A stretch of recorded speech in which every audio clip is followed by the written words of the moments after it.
ఆచి chicken masala. Moinabad drugs కేసులో పుట్ట మహేష్ తో పాటు ప్రియాంక రెడ్డికి స్టేషన్ బెయిల్ ఇచ్చారు పోలీసులు. ఇద్దరికి నోటీసులు ఇచ్చి వదిలేశారు. పార్లమెంటు సమావేశాల నేపథ్యంలోనే పుట్ట మహేష్ కు బెయిల్ ఇచ్చినట్టు తెలుస్తోంది. శంషాబాద్ రూరల్ పిఎస్ నుంచి రోహిత్ రెడ్డిని తరలించారు. కాసేపట్లో ఉప్పరపట్టి కోర్టులో పైలట్ రోహిత్ రెడ్డిని ప్రవేశపెట్టనున్నారు పోలీసులు.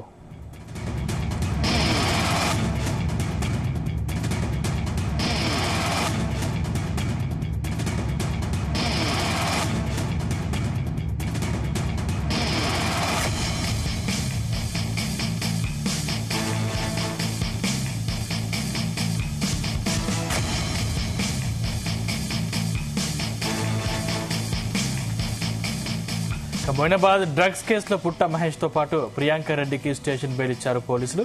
ఇద్దరికి నోటీసులు ఇచ్చి వదిలేశారు. పార్లమెంటు సమావేశాల నేపథ్యంలోనే పుట్ట మహేష్ కు బెయిల్ ఇచ్చినట్టు తెలుస్తోంది. శంషాబాద్ రూరల్ పిఎస్ నుంచి రోహిత్ రెడ్డిని తరలించారు. కాసేపట్లో ఉప్పరపట్టి కోర్టులో పైలట్ రోహిత్ రెడ్డిని ప్రవేశపెట్టనున్నారు పోలీసులు.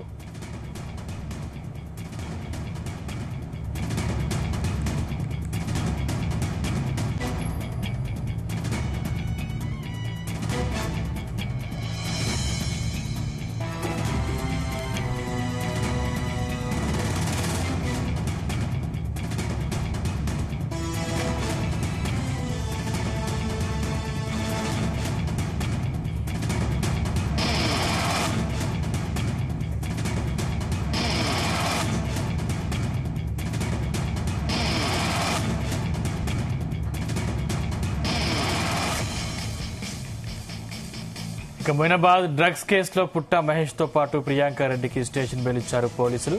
ఇద్దరికి నోటీసులు ఇచ్చి వదిలేశారు. పార్లమెంటు సమావేశాల నేపథ్యంలోనే పుట్ట మహేష్ కు బెయిల్ ఇచ్చినట్టు తెలుస్తుంది.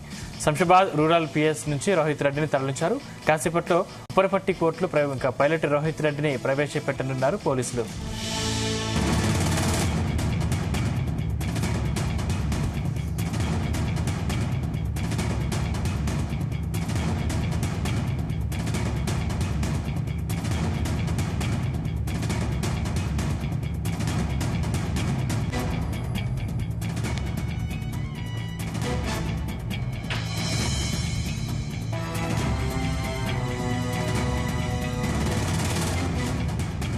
రైట్, ఇదే అంశానికి సంబంధించిన మరిన్ని డీటెయిల్స్ మా క్రైమ్ బ్యూరో చీఫ్ రవితేజ అందిస్తారు. రవితేజ, మొయినాబాద్ డ్రగ్స్ కేసులో ఉదయం నుంచి 11 మందిని అరెస్ట్ చేసినటువంటి పోలీసులు, దాంట్లో ఇద్దరికి స్టేషన్ బెయిల్ ఇస్తున్నట్టుగా కూడా ఇప్పటికే పోలీసులు ఈ నిర్ణయాన్ని వ్యక్తం చేయడం జరిగింది.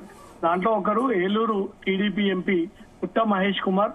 ఈ కేసులో మరో అమ్మాయి ప్రియాంక నిందితురాల కిందికి చేర్చినటువంటి పోలీసులు వీరిద్దరికి స్టేషన్ బెయిల్ ని ఇస్తూ ఇక్కడి నుంచి వెళ్ళిపోవాలంటూ కూడా వాళ్ళకి ఆదేశాలు ఇవ్వడంతో వాళ్ళ షూరిటీస్ అన్ని సంతకాలు పెట్టి వాళ్ళ అడ్వకేట్ నేతృత్వంలో ఈ ప్రాసెస్ అంతా పూర్తయినటువంటి వెంటనే ఏలూరు ఎంపీ పుట్ట మహేష్ కుమార్ ఈ కేసులో A9 గా చూపెడుతున్నటువంటి ప్రియాంక రెడ్డి ఈ ఇద్దరికి స్టేషన్ బెయిల్ ఇస్తూ మళ్ళీ అవైలబుల్ లో ఉండాలి, ఎక్కడ కూడా విదేశాలకు వెళ్ళకూడదు, ఎప్పుడు పిలిచినా పోలీసులకు సహకరించాలి.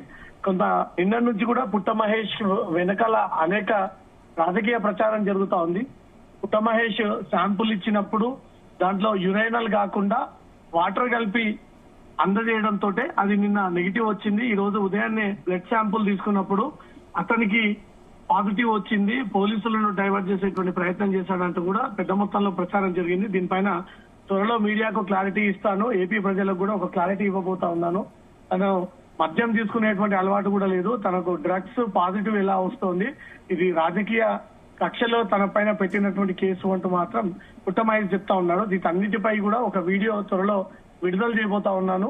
ఆ వీడియోలో స్పష్టంగా రాత్రి ఏం జరిగింది, తను ఏ పొజిషన్ లో పోలీసులు వచ్చారు, పోలీసులకు అన్ని రకాలుగా సహకరించిన, తన పేరును ఎందుకు నమోదు చేశారు, రాత్రి నెగిటివ్ వస్తే మళ్ళీ ఉదయాన్నే తిరిగి పాజిటివ్ వచ్చిందంటూ కూడా పోలీసులు తనను ఇప్పటి వరకు తమ ఆధీనంలోకి పెట్టుకున్నారంటూ కూడా తన వర్షన్ ని, తన ఆవేదనను వ్యక్తం చేశారు. అదంతా కూడా వీడియో రూపంలో ఒక స్టేట్మెంట్ రిలీజ్ చేస్తానంటూ మాత్రం పుట్ట మహేష్ మీడియాకి ఇన్ఫర్మేషన్ ఇవ్వడం జరిగింది. మరి కాసేపట్లో మొయినాబాద్ ఫామ్ హౌస్ లో జరిగినటువంటి అంశానికి సంబంధించి స్టేట్మెంట్ రూపంలో ఏమేం జరిగింది, ఎలా తన ఇన్వాల్వ్మెంట్ ఉంది, అసలు నేను ఎందుకు వచ్చాను, రోహిత్ రెడ్డితో తనకు ఉన్నటువంటి పరిచయాలు ఏంటి, వీటన్నిటిపై కూడా వివరాలు సేకరించి ఆ వివరాలన్నీ కూడా కొద్దిసేపట్లో వీడియో రూపంలో రిలీజ్ చేశారంటూ మాత్రం పుట్ట మహేష్ చెప్తా ఉన్నాడు. సార్ అయితే రవితేజ 6గురికి పాజిటివ్ వచ్చిన నేపథ్యంలో మిగతా వారిపై ఎటువంటి చర్యలు తీసుకునే అవకాశం ఉంది?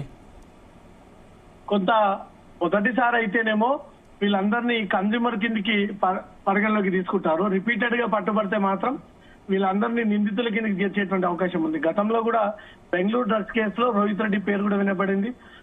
ఆ తర్వాత రోహిత్ రెడ్డి సోదరుడు రితీష్ రెడ్డి గతంలో ఒక ప్రముఖ సింగర్ పై గొడవపడి అతని పైన దాడి చేసినటువంటి కేసులో అరెస్ట్ అయి ఉన్నాడు. కాబట్టి ఈ డ్రగ్స్ కేసు రిపీటెడ్ గా పట్టుబడితే మాత్రం డెఫినెట్ గా వాళ్ళందరి పైన కేసులు నమోదు చేసేటువంటి ఛాన్స్ ఉంటుంది. పుట్ట మహేష్ ఏలూరు ఎంపీ గతంలో నుంచి కూడా ఎక్కడ కూడా డ్రగ్స్ కేసులో పట్టుబడ్డటువంటి చరిత్ర లేదు, ఈ కేసులో లేదు. కాబట్టి మొదటిసారి పోలీసులు హెచ్చరించి మందలించి ఇంకోసారి ఇలాంటి పార్టీలో ఉండకపోవడంతో పాటు ఎలాంటి మత్తు పదార్థాలను స్వీకరించకండి అంటూ మాత్రం గట్టిగానే హెచ్చరించి వీళ్ళిద్దరికి స్టేషన్ బెయిల్ ఇచ్చి తిరిగి పంపించినట్టుగా తెలుస్తుంది. మొత్తం 11 మందిలో పుట్ట మహేష్ కుమార్ కి ప్రియాంక రెడ్డి ఇద్దరికి స్టేషన్ బెయిల్ ఇస్తున్నామంటూ కూడా పోలీసులు వాళ్ళ అడ్వకేట్లను పిలిపించుకొని వాళ్ళ షూరిటీస్ తీసుకొని వీళ్ళు హైదరాబాద్ వదిలి వెళ్లకుండా పోలీసులకు అందుబాటులో ఉండి ఎప్పుడు పిలిచినా వచ్చి ఈ వివరాలు పోలీసులకు తెలియజేయాలి, విచారణకు సహకరించాలి అంటూ మాత్రం ఈ కండిషన్ తో వీళ్ళకు స్టేషన్ బెయిల్ ఇచ్చినట్టుగా తెలుస్తుంది. స్టేషన్ బెయిల్ వచ్చినటువంటి వెంటనే ఇద్దరు బయటకు వచ్చినట్టుగా సమాచారం అందుతుంది. Right, thank you Raviteja.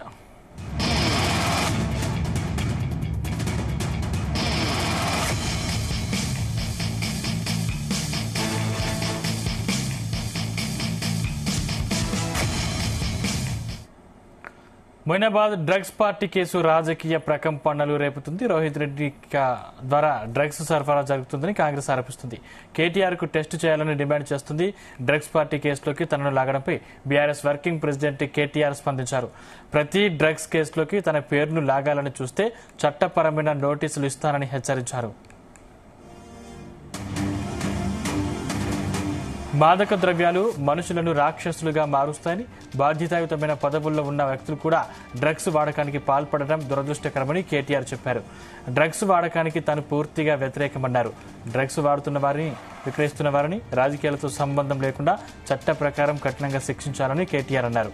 ఈ అంశంలో నీచమైన రాజకీయాల కోసం బీఆర్ఎస్ పార్టీని లాగుతున్నారని ఫైర్ అయ్యారు. తాను ఏ పరీక్షకైనా సిద్ధమని ప్రకటించారు. అన్ని రాజకీయ పార్టీల ప్రజాప్రతినిధులు డ్రగ్స్ పరీక్షలు చేయించుకోవాలన్న మహేష్ కుమార్ గౌడ్ సూచనను కేటీఆర్ స్వాగతించారు.